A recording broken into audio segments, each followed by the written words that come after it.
Have you ever experienced someone slowly pulling away without clearly explaining why? At first, everything felt consistent. They were attentive, curious, present.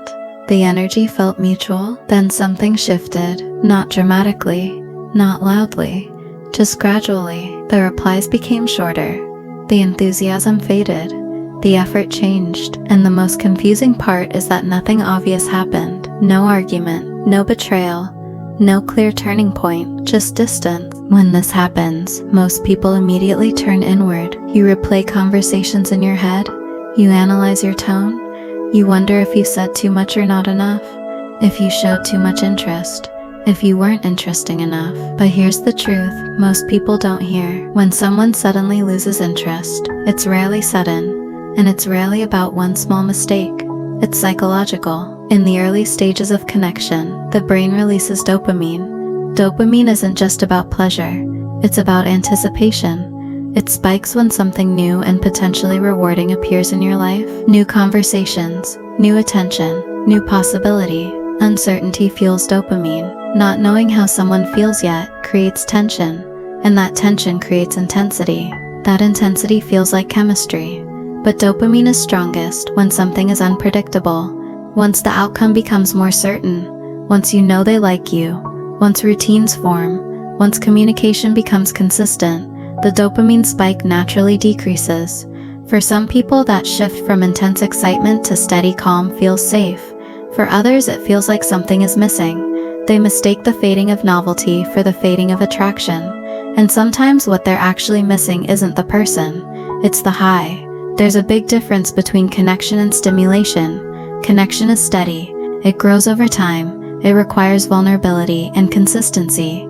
Stimulation is intense, fast, addictive. Some people are wired to chase stimulation rather than build connection.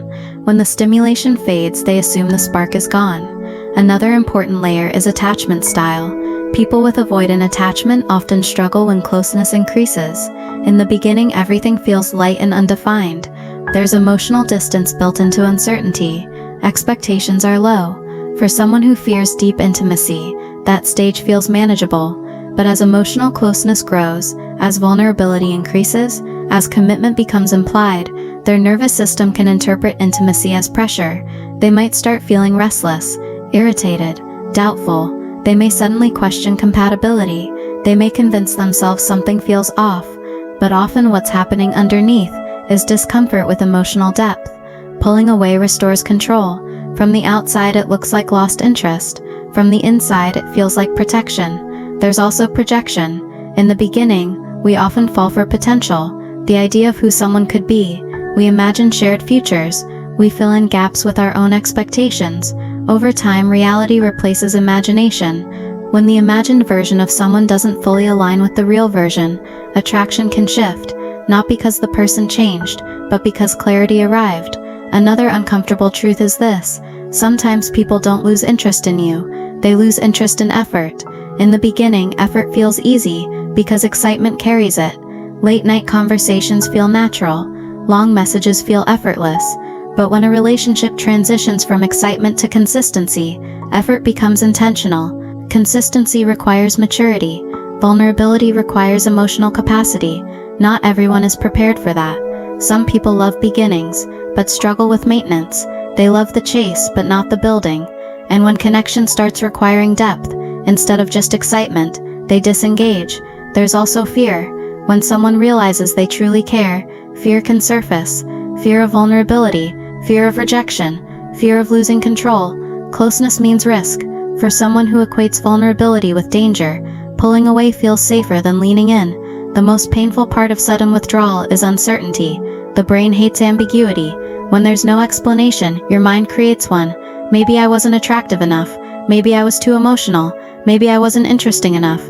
But emotional withdrawal is often about regulation, not rejection. Some people pull away to calm their nervous system. Some pull away because closeness activates unresolved wounds. Some pull away because they were attached to intensity, not intimacy.